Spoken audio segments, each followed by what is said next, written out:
بسم اللہ الرحمن الرحیم۔ السلام علیکم عزیز طلبہ، مجھے آپ لوگوں کی طرف سے ملنے والے کومنٹس کی وجہ سے آج میں آپ لوگوں کو اردو 101 کا لیکچر نمبر 1 دوں گی، اور اس میں آپ لوگ دیکھیے گا کہ آپ لوگوں کو جو لیکچر نمبر 1 ہے اس میں ہم زبان اور اردو زبان کی تاریخ کے حوالے سے بات کریں گے، اور اس کا جو مقصد ہے کہ اس کو ہم اس سلیبس کو میں پورے انشاءاللہ کوشش کروں گی اس کے تمام لیکچرز آپ لوگوں کو دوں۔ تو اس میں نمبر 1 ہم اس کے جو تدریسی مقاصد ہیں اس کو پڑھانے کے، ہم اس سلیبس کو 4 حصوں میں تقسیم کریں گے۔ نمبر 1 اس کا تعارف میں کرواؤں گی آپ لوگوں کو، پھر حصہ شاعری پہ بات ہوگی اور حصہ نثر پہ بات ہوگی، اس کے علاوہ قواعد و اصطلاحات، یعنی اس کے 4 حصے ہم کریں گے۔ اور میں آپ کو کوشش کروں گی، کیونکہ یہ بیٹا مجھے آن لائن کلاسز کی بھی کچھ بچوں کو پڑھانا پڑا، جس کی وجہ سے میں یہ چاہتی ہوں کہ آپ کو لیکچرز بھی میں دوں۔ الحمدللہ انشاءاللہ میری کوشش ہوگی کہ آپ کو اچھے طریقے سے یہ ساری چیزیں سمجھ میں آ جائیں۔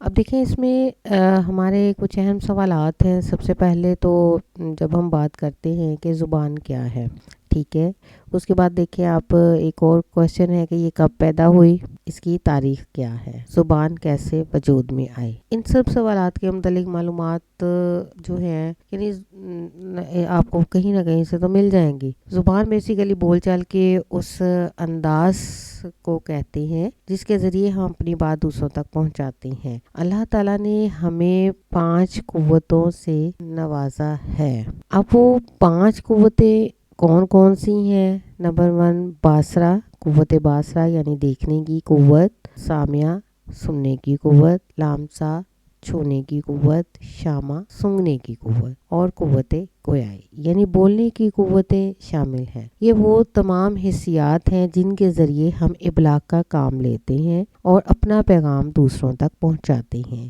ابتدا میں انسان چہرے کے تاثرات کے ذریعے اپنی بات دوسروں تک پہنچاتا تھا۔ ہم جانتے ہیں کہ جو کچھ ہم سننا چاہتے ہیں، ہم بولنا چاہتے ہیں، اور وہ صرف زبان کے ذریعے ممکن نہیں ہوتا۔ ہمارے چرند پرند انسان ابلاغ کے لیے چہرے کے تاثرات اور جسمانی حرکات و سکنات سے بھی کام، اور یہ سلسلہ روز اول سے یوں ہی ہے، لیکن یہ ہمارا بنیادی موضوع نہیں۔ یہ ایک حقیقت ہے کہ آج بھی حرکات و سکنات کی اہمیت اتنی ہی ہے جتنی روز اول سے تھی۔ اس کے علاوہ ہم اشارات و علامات سے بھی کام لیتے ہیں، مثلا رنگوں کی علامتیں، سرخ رنگ کی علامت، سبز رنگ کی علامت، اور جانوروں کی شکلوں وغیرہ کی علامات، مثلا فاختہ امن کی علامت۔ اسی طرح سے ٹریفک کی علامات ہوتی ہیں، ہم نے رکنا ہے کہیں تو اشاروں کی وجہ سے ہم رکتے ہیں۔ اس قسم کے مختلف نوع قسم کی علامات روزمرہ زندگی میں استعمال کرتے ہیں، لیکن اگر ہم زبان کی بات کریں تو یہ وہ ذریعہ ہے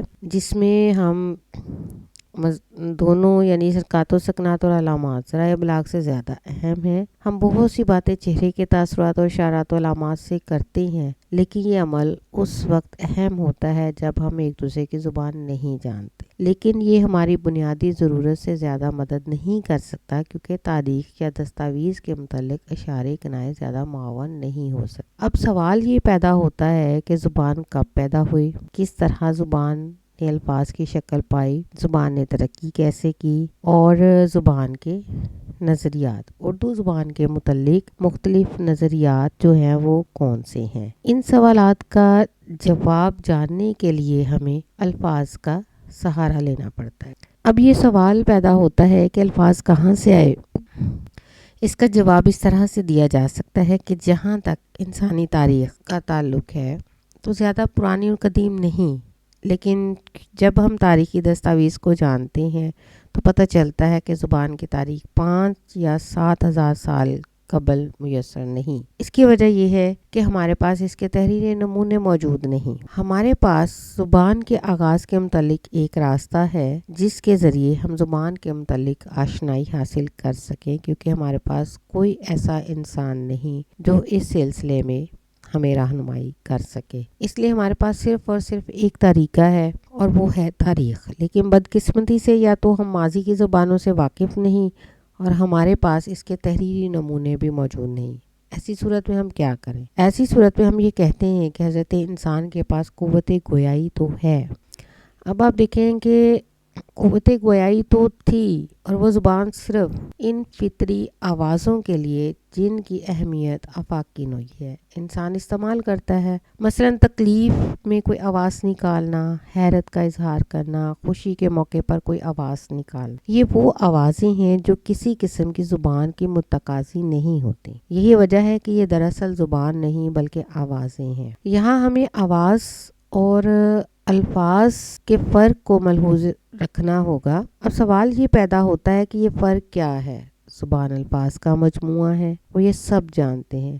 الفاظ بہرحال آوازوں سے بنتے ہیں، خواہ وہ کسی بھی زبان کے الفاظ ہوں۔ مثلا اردو کی الف ب اور انگریزی کی ABC یہ آوازوں کی علامات ہیں، لیکن بذات خود یہ الفاظ نہیں بلکہ آوازیں ہیں۔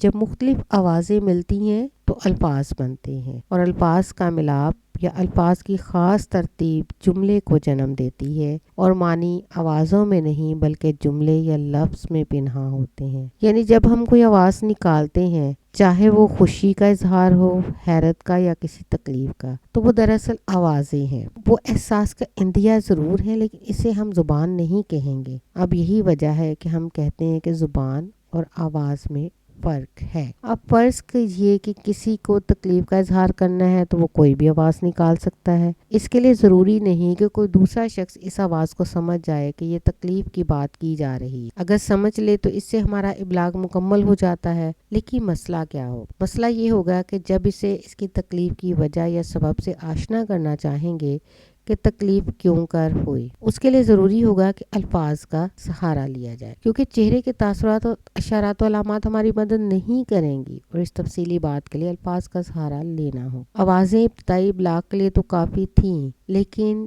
بعد میں جوں جوں انسانی تاریخ، انسانی زندگی پیچیدہ ہوتی چلی گئی، انسان نے یہ سیکھا کہ معاشرتیں کیسے ترتیب پاتی ہیں، تہذیبی اختلاط کس شے کا نام ہے، تہذیبی ٹکراؤ کس کو کہتے ہیں، جنگ و جدل کیا ہوتی ہے۔ اس لیے جب اقوام وجود میں آئی، قوموں سے مزید قسم کی پیچیدگیاں پیدا ہو گئی۔ جب انسانی زندگی پیچیدہ تر ہوتی گئی تو پھر محض انسانوں کے لیے چہرے کے تاثرات اور اشارات و علامات کافی نہیں تھیں۔ اب سوال یہ پیدا ہوتا ہے کہ انسان شروع سے ہی زبانوں پر قادر تھا؟ اس کا جواب ہے ہاں۔ انسان نے پہلے آوازیں نہیں بلکہ زبان سیکھی، یا دوسرے لفظوں میں ہم یہ کہہ سکتے ہیں کہ انسان نے شروع سے ہی زبان سیکھ لی تھی، لیکن اس بات کے لیے ہمیں انسانی تحقیق کی نہیں الہامی روشنی کا سہارا لینا پڑتا ہے۔ قرآن پاک میں اللہ تعالیٰ نے سورہ بقرہ میں مرحلہ تخلیق انسانی پر خاصی روشنی ڈالی ہے۔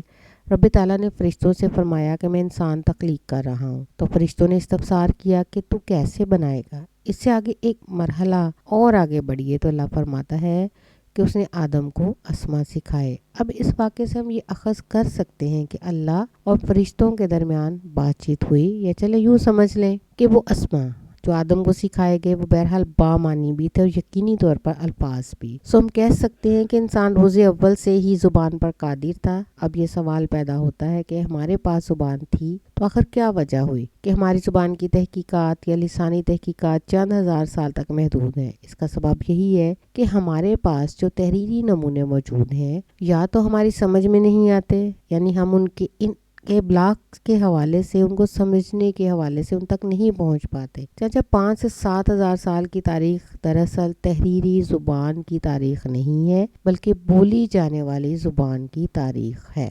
اب انشاءاللہ اگلے لیکچر میں آپ لوگوں کو بتاؤں گی کہ تحریری زبان سے پہلے زبان اپنا وجود رکھتی تھی تو وہ کہاں تھی، اور زبان کس طرح بدل گئی، نئی زبان کس طرح سے پیدا ہوئی، نئی زبان کن زبانوں سے مل کر بنی۔ یہ تمام سوالات جو ہیں ان کے جوابات میں انشاءاللہ آپ کو اگلے لیکچر میں دوں گی۔ امید کرتی ہوں کہ آپ کو یہ لیکچر سمجھ میں آ گیا ہوگا، اور آپ اپنے کمنٹس کے ذریعے مجھے بتائیے گا، میں انشاءاللہ آپ کو مزید رہنمائی فراہم کروں گی۔ شکریہ۔